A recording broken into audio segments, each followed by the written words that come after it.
Oh, hi there, everyone. Welcome to another episode of Cardwell's Cauldron here. I'm Cardwell. And I'm Kevin. And today on Geektopia Island, we go ahead and bring a brand new deck here. It's pretty fun. It's slightly cheap, kind of. Yeah. And it's fun. It's just for awesomeness, right? It's a Naya color. But before we get into the actual deck list here, I'm going to go ahead and remind you that we do have a Patreon. And if you'd like to see us evolve, support us with love, we'll love you back. And hopefully we can entertain the world with your help. All right, with that, let's get into it. Let's do it. And it's I like big butts. Now, everyone's like, oh, defender deck. No, it's not a defender deck. Just everyone has a big butt, and we'll show you why. Yeah. We'll get into it. It's a Naya color deck, and the first things first is why it's called I love big butts, is a Solar Blaze. It's 2 red and a white sorcery. Each creature deals damage to itself equal to its power. Now we have 4 in the deck, and it's supposed to be a one-sided, hopefully board wipe for you. Yeah, it is practically one-sided because, like we have, all of your dudes have big booties, yep. So they don't die to it. Exactly. So that's why most of the creatures might look gimmicky in there, because it is. That's because they just have a bigger butt, and not many creatures that are powerful in these colors, can actually withstand. Yeah. So, of course, the first creature to be popped on there is the Arboreal Grazer. 1-drop, 0/3. Reach. Whenever it enters the battlefield, you may put a land card from your hand on the battlefield tapped. So, dude, too good. He's one of the best commons. Yeah, he really, really is good. Especially he's a 0/3, and with the deck, you can somewhat pump him up as well, because he can swing. He's not a defender. Yeah. So, just in case. Next up is Huatli's Raptor, a green and white for a 2/3 vigilance, and when it comes into play, you proliferate. So it's already got a big booty. Yep. And if it gets a counter or anything else gets a counter, you're just like, cool, proliferate all those counters. Yep. Boom, boom, boom. And to help with those counters is a Boros Challenger. So red and a white, 2/3. He has Mentor, so hopefully you can pump him up later to make everything else pump up. But you can also pay 2 red and a white. He gets +1/+1 into turn. So it makes him a 3/5 or 3/4, swing in, Mentor something. Yep. Next up is our first flying big booty, Feather the Redeemed. She's a red and white for a 3/4 flyer. When you cast an instant or sorcery that targets a creature you control, exile that card instead of putting it in the graveyard. At the end of turn, return it to your hand at the next end of step. Yep. Sadly, for the spells, because we have more creatures in the spells, there's only one spell that will do that for you, but it's powerful enough where it's worth it. And she's 3/4 for 3. Yeah. Flyer. That's just it's good. 3/4 flyer. Great. Let's do that. Thanks. Alright. Something else that has a big butt. Ripjaw Raptor. The good old classic dinosaur that no one played. Yeah. It's 2 and 2 green, 4/5 for 4. And he has Enrage. Whenever he deals damage, whenever he's dealt damage, draw a card. So therefore, when you play Solar Blaze with him on the field, you draw a card. Simple as that. That's pretty good. Yeah. I like that. A little synergy with that. Oh, baby boy Baird. Mm-hmm. He's so good. He we is. love Baird. And so many other people up here don't really understand why we do, but he's just good. He really is. But he's 4 mana for a 2/4 with Vigilance. And it says creatures your opponents control have to pay 1 more to attack you or a planeswalker you control. So anything that they want to, when they choose attack step, you're like, pay for it. Yeah. Great. Pay those dudes. Because if they're already struggling for lands, they're gonna have to choose to play a card or attack you. Yeah. And as you can tell from what just won one of the bigger tournaments is just mono red, this kind of helps defeat that. Yeah, it slows it down pretty hard. Oh yeah. The biggest curve of the deck is Aurelia, Exemplar of Justice, 2 red, white. It's a flying angel. She also has Mentor, which is amazing. She's a 2/5. But at the beginning of combat step, you choose up to 1 target creature. If it's a red card, it gains Trample. If it's a white card, it gains Vigilance, and it gets +2/+0. So therefore, you can pump up her, swing, Mentor, do all that fun stuff, all the fun shenanigans. Yep, it's pretty legit. She's pretty good. Yeah. I like her. She is. And she really just helps out with everything else too. The first Planeswalker of the new set is Huatli Sun's Heart. It's 2 and then a hybrid of Selesnya, so green or white. It comes in with 7 loyalty, which is kind of weird. Pretty good.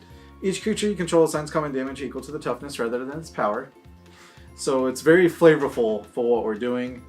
We don't know if she's powerful enough because it hasn't come up in combat at all. Yeah. But you can -3, you gain life equal to the greatest toughness among creatures you control.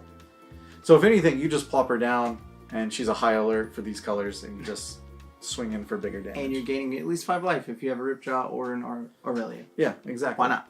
So why not? Yeah. So, she's kind of cute. I don't know if she really works. You can probably put in the 4-drop a Johnny from the last set to put counters on dudes, which was probably better. Yeah. But I just wanted to try her and see how it worked. Yeah, seems good. Yeah. First split card we got is a Sure and a Symbol. Yep. And it is a green-white or green-white hybrid. And it's an instant. Put a 1/1 counter on target creature. That creature gains indestructible. And that is the card that you can use with Feather to just be like, hey, counter here, counter here, counter here, counter here, blah, blah, blah. Yeah. Because it comes back to your hand each turn you do that. And the other side is a Symbol. It's an instant, a green, white, and 4. Create 3 2/2 green and white elf knights with vigilance. So if you need the big dudes, or if you need the dudes to go wide, do it. Yeah. Or if somehow you're not able to play it and they board wipe you, and then you just next turn cast for 6. Yeah. And have dudes. Yeah. So there you go. And the last card is a Response and Resurgence. It can be easily replaced for any control card, but it is a control card. So 2 hybrid Boros. Response deals 5 damage to target attacking or blocking creature. Pretty cool. Resurgence is just a super fun tech to do. So it's 3 red, white, 5 altogether. Creatures you control gain first strike and vigilance till end of turn. After this main phase, there's additional combat phase, followed by additional main phase. So you just get to swing twice. Pretty big. Yeah, and play extra things. Yeah. So hopefully by turn 4 you're like Solar Blaze, or turn 5 Solar Blaze, turn 5, 6 Resurgence, and maybe you win. But who knows? Maybe. Maybe. The lands are pretty simple. Since now that we're in the world of shock lands and dual lands everywhere. Yeah. We got Rootbound Crags, Sunpetal Groves, Clifftop Retreats, Stomping Grounds, Temple Gardens, and Sacred Foundries. Yep. So all of the dual lands of the 9 colors in varying numbers. They're down below if you want to see them.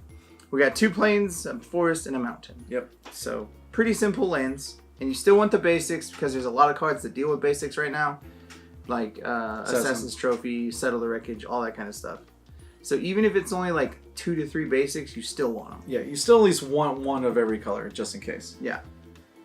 And of course, the main deck is mostly white, so therefore we have more white and splash green, and then red's the secondary color. So yeah, there we go.